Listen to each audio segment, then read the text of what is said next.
lo que motivó esta charla, este tema que vamos a ver hoy, nosotros lo vemos de manera muy frecuente cuando vemos pacientes en el grupo de soporte nutricional. Digamos que no es inusual para nosotros tener discusiones al respecto, pero tuvimos en una paciente un desenlace inesperado, ¿cierto?, durante la hospitalización. Entonces, eso motivó a hablar de una cosa como tan esotérica, ¿cierto?, porque a uno por primera vez le dicen que la comida hace daño, ¿cierto?, y eso en realidad es como medio esotérico. Eso hizo que nos motiváramos en esta ocasión a hacer una presentación al respecto.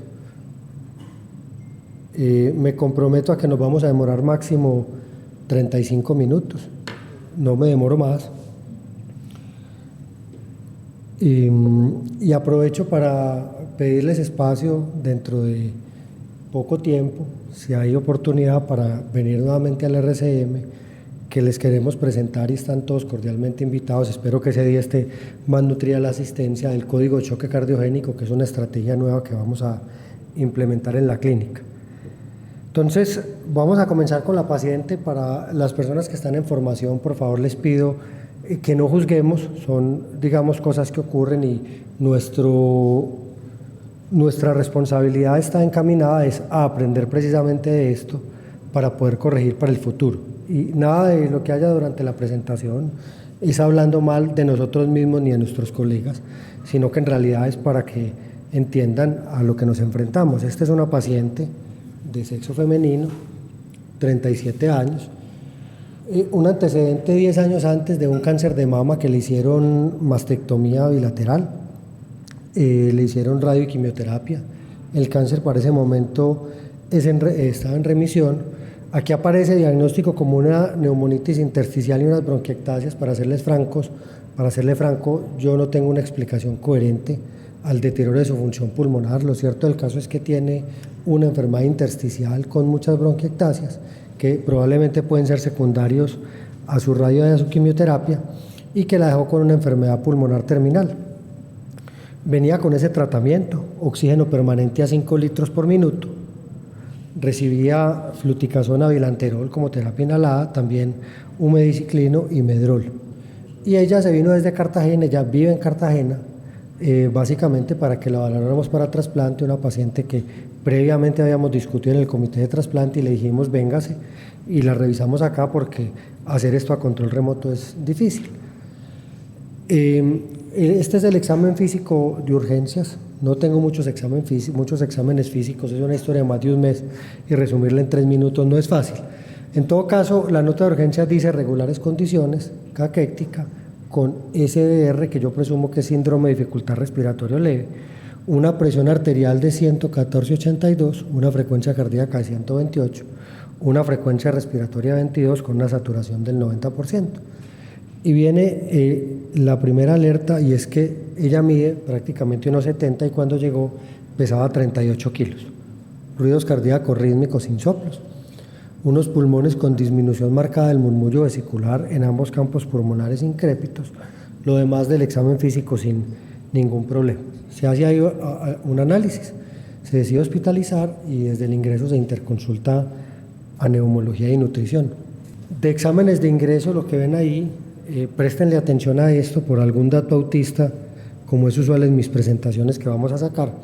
Una ferritina de 20, una saturación de transferrina del 12.9%, un hierro sérrico también bajo de 31, el resto de los exámenes normales con una albúmina normal y un perfil hepático normal. En ese momento se habla de que es tributaria con el alto flujo en caso de deterioro. Se le solicita una B12 de un ácido fólico, como es normal en el 99.9% de las veces cuando pedimos ácido fólico y vitamina B12 en el ámbito hospitalario, eso ya está documentado en la literatura, y le inician hierro sacarato, 200 miligramos cada 8 horas, fíjense que tenía un volumen corpuscular medio normal y no estaba anémica, es decir, estábamos en presencia de una ferropenia sin manifestaciones inmunológicas, y en ese momento nos piden a nosotros el concepto. La vemos en el grupo de soporte nutricional y básicamente lo que vimos fue esto: paciente con malnutrición grave, con riesgo de síndrome por realimentación. Decidimos que se le pusiera un catéter PIC, básicamente para toma de exámenes y reposición de algunas cosas que ahorita lo vamos a ver. Pusimos que se debe hacer toma diaria de ionograma con fósforo, cada 48 horas, perfil hepático y perfil renal. Se prescriben multivitaminas, y préstenle también atención a este evento. Y le iniciamos una nutrición, como lo consideramos en su momento estándar, posiblemente hoy lo consideraríamos distinto, con 20 kilocalorías por kilo por día y unas proteínas de 1.2 gramos kilo día. La pesamos, el peso actual era 34 kilos, eso le da un índice de masa corporal de 12, un perímetro braquial y un perímetro de la pantorrilla que ven ahí que están por debajo del percentil 5 para su edad y para su talla. Esos eran los iones iniciales y a las 48 horas estaba consumiendo 33.3 kilocalorías por kilo y 2.2 gramos kilo día de proteína. Entonces, estos son ya algunos datos que vamos recolectando en la historia. Por allá el 10 dicen que lo que consume es inferior a lo esperado por sensación de plenitud gástrica. Hasta ese momento todo iba bien. Fósforo, recuerden el fósforo con el que habíamos comenzado. Por aquí aparece ya un fósforo en 2,85. Comenzamos con un fósforo alrededor de 4,3, si recuerdan la primera diapositiva. Y en ese momento le empezamos reposición de fósforo, nos dimos cuenta que nunca le habían despachado las multivitaminas a la paciente y se le informó aparte del grupo tratante, el grupo de soporte nutricional nos enteró y en ese momento comenzamos manejo con tiamina endovenosa. Para el 20 la paciente se torna hipoxémica, con dificultad respiratoria, le ponen terapia inhalada, un fósforo ya que vive en 1,42 y requiere oxígeno por máscara con reservorio con FIO2 al 100%. Finalmente la paciente por trastorno neurológico con aumento del trabajo para respirar, con hipoxemia, con hipofosfatemia grave, es necesario trasladarla a la unidad de cuidado intensivo. Se le empieza manejo con cánula de alto flujo y ventilación no invasiva. Requiere inicio, ya se lo habíamos puesto un poquitico antes, de nutrición parenteral. Posteriormente fue una nutrición mixta y finalmente la paciente se traslada a la ciudad de Cartagena por decisión de ellos y soy capaz de decirle que hasta el día de ayer la paciente está viva, en plan de liberación de la ventilación mecánica, si es que lo logran, en plan de recuperación física y en plan de recuperación nutricional para volver acá. Entonces viene la primera pregunta y es, ¿qué es eso del síndrome por realimentación? Entonces, lo primero que soy capaz de decirles es que no lo sabemos con certeza. Eso es muy importante, pero en general los pacientes con pobre alimentación o ausencia de esta por corto tiempo, ahorita vamos a intentar definir qué es corto tiempo, cuando la nutrición es iniciada nuevamente, están en riesgo para presentar eso que nosotros llamamos síndrome por realimentación. Y lo cierto del caso es que cualquier nutrición puede causarlo, nutrición parenteral, vía oral convencional, lo que la gente se come en la casa, pero la nutrición enteral de todas es la que más riesgo nos da. Entonces, si no sabemos cuál es la definición clara, viene la primera pregunta, ya empezamos perdiendo y es que no sabemos de lo que estamos hablando. Entonces viene la segunda pregunta y es si nosotros como clínicos o como personas que vemos pacientes lo sospechamos. Aquí me falta un dato, se me olvidó poner aquí un porcentaje, pero por lo menos un estudio realizado en el Reino Unido y en Nueva Zelanda, en personas que prescriben nutrición parenteral, menos del 50% fueron capaces de identificar los pacientes con riesgo, a pesar de tener hallazgos sugestivos de la condición. Y cuando nos vamos para Alemania, solo el 14% de los grupos de soporte nutricional identifican de forma correcta el diagnóstico. Ya vamos perdiendo por partida doble. Entonces viene la tercera pregunta, y es si es importante identificarlo, porque puede que digamos, eso no tiene importancia clínica y más bien no le gastamos neurona a eso. Lo cierto del caso es que su relevancia clínica es alta. Si no se reconoce y si no se trata, los desenlaces pueden ser graves y puede llevar inclusive a la muerte del paciente. En realidad las nutricionistas que son especialistas en esto nos han dicho que la comida mata y por eso todos los días nos quitan la comida, ¿cierto? ¿Qué sabemos hoy? Que cuando yo tengo un síndrome por realimentación, tengo mayor mortalidad a 180 días. 30% versus 22%, con un odds de 1.53. Tengo un incremento del riesgo de admisión a UCI de 4.3% versus 1.53% con un odds de 2,71. Tengo una estancia hospitalaria con una media de aumento de estancia de 1.57 días. Si yo tengo aquí en promedio 800 egresos mensuales, eso quiere decir que yo me estoy gastando prácticamente 1.400 días de cama por mes, si no identifico el riesgo por realimentación. Y cuando yo miro, si le estoy poniendo, perdón por la N que está además en esta diapositiva, si yo le estoy poniendo una nutrición, llamémosla intensiva, mire, el riesgo aumenta de un 17% a un 9.3%. Y en este grupo, donde la nutrición es intensiva, el riesgo de deterioro respiratorio pasa de ser del 30 al 53.6%. Eso no quiero decir que a nadie haya que nutrirlo de manera intensiva, quiero decir que hay que considerar más cosas. Entonces, ya teniendo en mente que las tres preguntas básicas que contestamos, la respuesta fue que sí, la pregunta es ¿cómo lo reconocemos? Y aquí viene el otro problema, y es que no hay una definición estandarizada. Así que esta va a ser la definición de nosotros como grupo nutricional. Entonces, el primer paso es definir una reducción del consumo calórico por al menos 5 días. Y una reducción del consumo calórico es un consumo inferior al 50% del requerimiento calórico individual. Si yo le pregunto a todos ustedes cuál es el requerimiento calórico individual, creo que las únicas dos personas que van a ser capaces de contestarme van a ser Clemencia y Luz Piedad, que están ahí atrás. Los demás, que somos los que vemos los pacientes todos los días, no somos capaces de definir eso. Entonces, como los médicos no somos capaces de definir cosas tan básicas, los ingleses desarrollaron esto para yo definir si un paciente tiene un consumo nutricional bajo previo al inicio de un programa de recuperación nutricional, para saber si yo estoy en riesgo de síndrome por realimentación. Entonces, si yo tengo al menos un criterio principal o dos de estos, no tengo que tener los dos, el uno o el otro, yo tengo alto riesgo de síndrome por realimentación. Entonces, fíjense, dos datos importantes: índice de masa corporal, la pérdida de peso, o si yo estoy comiendo poco o no. Esto ya son cosas que yo detecto cuando reviso al paciente. Nivel de electrolitos en rango normal, bajo o bajo, especialmente para fósforo, potasio, magnesio, previo al inicio de la alimentación. Y segundo, algo que nos toca a nosotros de manera frecuente, a nosotros en la clínica: historia de abuso de alcohol, tratamiento con diuréticos. El 70% de los pacientes de nosotros tienen diuréticos. El hecho de tener quimioterapia, y el 100% de los pacientes que tenemos nosotros en la clínica consumen antiácidos, porque como los pacientes de nosotros tienen alto riesgo de hemorragia, pues hay mayor probabilidad, a casi todos les damos antiácido. Y tenemos algunas condiciones de alto riesgo.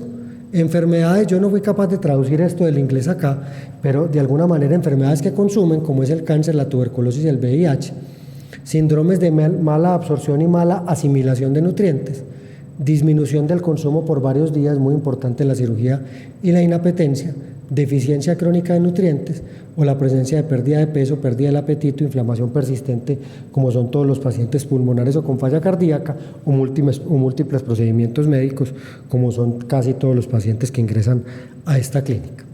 Entonces, ¿cuáles son las manifestaciones clínicas? Y les voy a decir que las manifestaciones clínicas pueden ser todas o ninguna.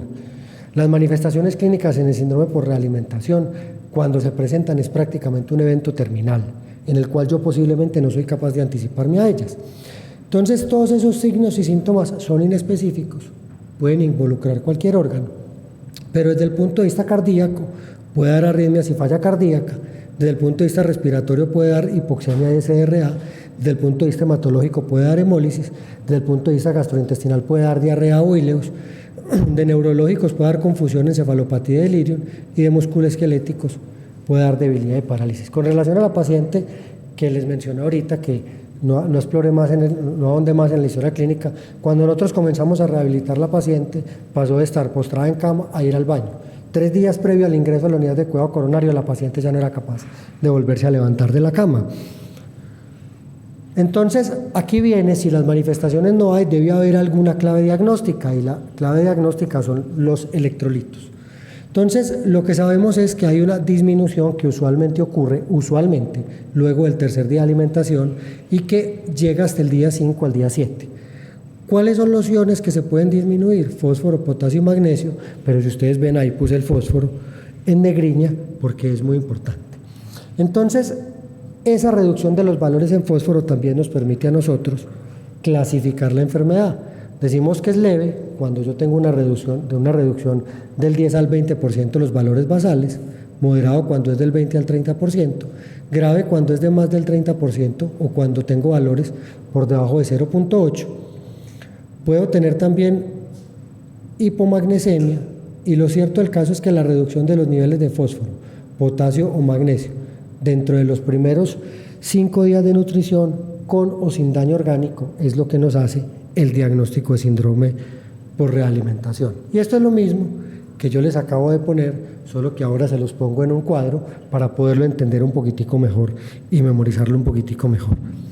Viene la pregunta, eso que aún sigue siendo esotérico y seguirá siendo esotérico, ¿por qué se presenta? Me voy a permitir leer porque lo hice adrede para poder leer.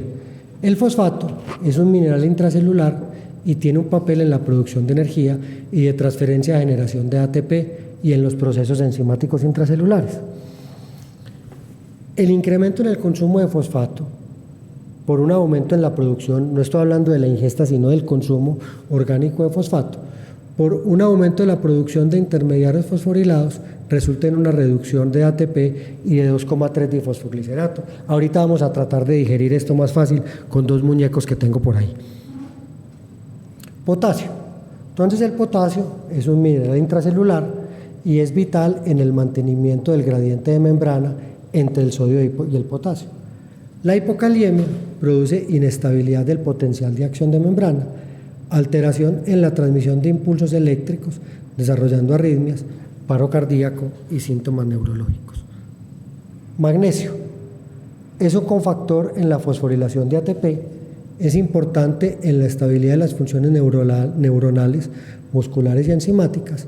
Su depresión aumenta las pérdidas renales de potasio, profundiza la hipokaliemia con arritmias, alteración en el electrocardiograma, incomodidad abdominal y síntomas neuromusculares. Y viene el cuarto, que no lo habíamos mencionado, la tiamina. Si ustedes se fijan, por allá cuando nos dimos cuenta que no tenía multivitaminas, corrimos a ponerle tiaminas cuando ya no se usaba. Es un cofactor en la producción de ATP. Su incremento en el consumo durante el síndrome por realimentación es secundario al aumento de la actividad enzimática implicada en el metabolismo de sus carbohidratos. Su insuficiencia, porque puede que yo llegara normal, pero yo depleto los niveles de tiamina en 7 días, puede precipitar trastornos neurológicos cardíacos y acidosis láctica por algún mecanismo oscuro en el cual yo utilizo dentro de la célula, la glucosa la cambio a piruvato y el piruvato termina dándome acidosis láctica. Entonces, en el fondo esto es lo que ocurre, en el fondo esto es lo que, voy a ver si ya me deja presentar, y en el fondo esto es lo que ocurre, pero se ve muy chiquito. En el fondo esto es lo que ocurre, yo vengo en una fase de anabolismo, ¿cierto? Vengo comiendo sin ningún problema, por alguna razón dejo de comer, porque no pude comer, porque tengo una enfermedad, porque me hospitalizaron, porque me deprimí, por las razones que sea. Entro en una fase de catabolismo, cuando yo estoy en una fase de catabolismo, aumentará el glucagón para yo poder producir gluconeogénesis. Ese glucógeno hepático se me acaba más o menos por allá al día 7 se me acaba. Entonces empiezo a coger los ácidos grasos y los oxido para producir cuerpos cetónicos. En todo este proceso necesito tiamina para poder generar glucosa, para eso necesito tiamina. La tiamina se me agota, pero en algún momento yo empiezo nuevamente a darle comida, empiezo nuevamente en una fase de anabolismo, entonces empiezo nuevamente a hacer glicólisis de los carbohidratos de la comida. Estas dos cosas tienen que ir de la mano con la insulina. Aquí estoy haciendo liberación de insulina en picos y valles, como en nuestra vida. Dejo de comer, bajo mi producción de insulina a no producirla o a no entregarla. Y nuevamente cuando empiezo a comer, empiezo a tener insulina y esa insulina hace que yo vuelva y lleve el potasio dentro de la célula a la célula. Inicialmente aquí tuve que sacar el potasio y el fósforo para poder tener energía y glucosa. Así que cuando yo vuelvo y reintroduzco la comida, mis reservas intracelulares de potasio, fósforo y magnesio están depletadas y aquí lo que tengo en sangre vuelvo y lo meto y yo me quedo sin fósforo en sangre. En otras palabras, yo empiezo a tener en realidad hipofosfatemia. Esto es lo que pasa. Yo comienzo, esta es mi cantidad total de fósforo en el organismo, esta es mi concentración sérica, aquí están mis requerimientos. Mis requerimientos caen, yo mantengo la concentración sérica a expensas de ¿qué? De disminuir la cantidad total del organismo, y cuando yo empiezo a comer ya no fui capaz de volver a aumentar mis valores totales de fósforo en el organismo, y eso es lo que ocurre. Esta tampoco se ve bien, pero si ustedes me creen es básicamente un resumen de qué produce cada una de las cosas, pero les quería hacer hincapié en este pedacito que aparece abajo, y es la retención de sodio y agua de cuenta de la insulina. Así que otro papel, aunque no lo hemos mencionado, es que cuando yo empiezo a realimentarme me tienen que hacer restricción de sodio, no de agua, porque si yo empiezo a producir nuevamente insulina y si tengo una falla cardíaca, empiezo a hacer edemas y empiezo a retener sodio y agua y me descompenso. Otras condiciones que agravan la hipofosfatemia: diurético, ya lo mencionamos, terapia de reemplazo renal, específicamente las continuas que hacemos en las unidades de cuidado intensivo y cuidado coronario, antiácido, que ya lo mencionamos, niacina, que fue para mí una sorpresa cuando preparé esta charla, y el hierro parenteral. Infortunadamente no vino la doctora Catalina ni ninguno de los cardiólogos para echarles más cantaleta por el hierro parenteral. Algunos artículos que apoyan lo del hierro parenteral, y recuerdan que a ese paciente se le puso hierro parenteral a pesar de que por allá dije que no tenía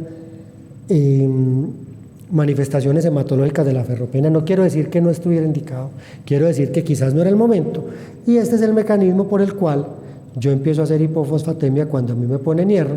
Para no detenerme en todo esto, es como si yo hiciera de manera transitoria un hiperparatiroidismo secundario, y con el hiperparatiroidismo secundario voy a hacer hipofosfatemia. Entonces la pregunta es ¿qué hacer? Y el qué hacer puede ser muy fácil o muy difícil. Enseguida les muestro la parte no difícil, la parte difícil, esa no se va a ver, y después les muestro la parte fácil. Lo primero es identificar pacientes con riesgo. En los pacientes con riesgo nosotros nos pelamos desde el punto de vista institucional. La institución debería hacer tamización nutricional. En el pasado hacíamos Ferguson, posiblemente deberíamos hacer otras escalas un poquitico más complejas, hoy no hacemos ninguna. Y lo segundo es el diagnóstico nutricional, que en este caso el diagnóstico nutricional afortunadamente lo hicimos de manera correcta. Segundo, medición de niveles basales de electrolitos, lo cual lo hicimos, en especial el fósforo, cuando el grupo de soporte nutricional la vio. Y lo tercero es hacer prevención del síndrome por realimentación. Finalmente, inicio de la terapia nutricional y posteriormente seguimiento de la terapia nutricional. Y esta es la parte difícil. Yo debería prescribir la nutrición en el día 1, en el día 2, en el día 3, 4, hasta el día 10, teniendo en cuenta si mi riesgo es bajo, moderado o alto, y teniendo en mente la cantidad de multivitaminas, y eso, esa es la parte difícil. Por favor, como esto queda grabado y como posiblemente alguno de ustedes me pida la conferencia, pues no lo vayan a hacer así, que es muy complicado. Entonces, ¿qué hacer? Lo primero, fíjense que tenemos acá 5 cosas básicas: consumo calórico inicial, incremento del consumo calórico, la necesidad de vitamina B1 o no, la necesidad de multivitaminas, la medición o reposición de electrolitos y monitoreo. 5 cosas básicas que son fáciles de realizar. Antes de comer, si yo tengo riesgo y si tengo alto riesgo. Antes de comer, prácticamente en todos, administración intravenosa oral de 100 miligramos de vitamina B1 cada 12 horas durante 5 a 7 días. Aquí no van multivitaminas y aquí medimos potasio, magnesio y fósforo.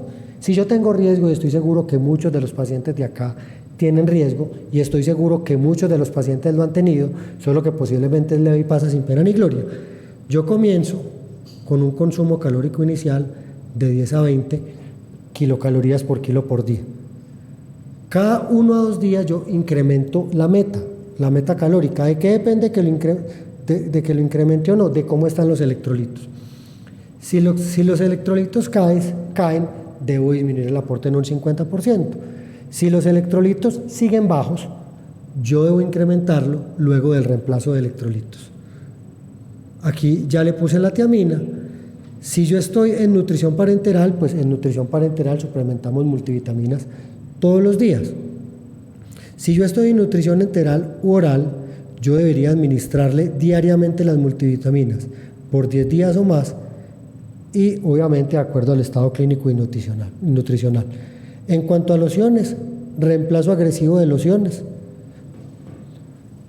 y monitoreo cada 12 horas y signos vitales cada 4 horas en las primeras 24 horas, cosa que tampoco hemos sido capaces de hacer desde el punto de vista institucional.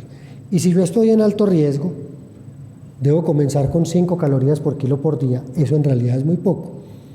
El incremento nuevamente depende del nivel de electrolitos. Aquí les ponemos multivitaminas a todos desde el día 1 al día 7, ¿cierto? Hay alguna recomendación de a quienes sí, a quienes no, pero para términos prácticos se lo debemos suministrar a todos. Perdón, me quedó aquí arriba, este era aquí abajo. Electrolitos, nuevamente lo mismo, solo que aquí el monitoreo es cada 12 horas hasta el día 5 y en estos pacientes de alto riesgo yo debo considerar en algún momento monitoreo cardiovascular en UCI para pacientes que están inestables, como fue el caso con esta otra paciente. Y todo eso que acabamos de mencionar está resumido en este muñeco, que este sí no es mío. Identificar pacientes a riesgo, ancianos, anorexia, enfermedad crónica, mala nutrición,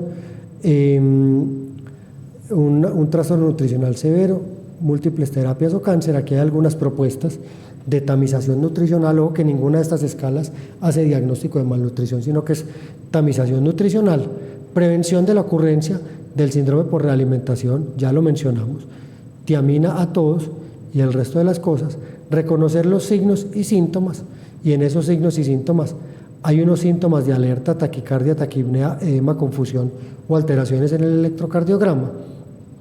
Tratar los electrolitos, de lo cual ya hablamos, pero fíjense que ellos se atreven a dar unas recomendaciones que son relativamente altas para ponerles de potasio 1 a 1.5 milimoles por kilo por día, de magnesio 0.2 a 0.4 milimoles por kilo por día y de fósforo 0.3 a 0.6 milimoles por kilo por día. Reducir la nutrición y reducir los líquidos si hay edema, falla cardíaca o falla respiratoria, y siempre el monitoreo. Para terminar, siempre identificar pacientes a riesgo, medición de electrolitos, considerar valoración por nutrición o por el grupo de soporte nutricional, siempre definir la necesidad del monitoreo en unidades de alta dependencia, recuerden el reemplazo con tiamina y multivitaminas, y finalmente el reemplazo agresivo de electrolitos. Dejo abierto el micrófono por si alguien tiene alguna pregunta.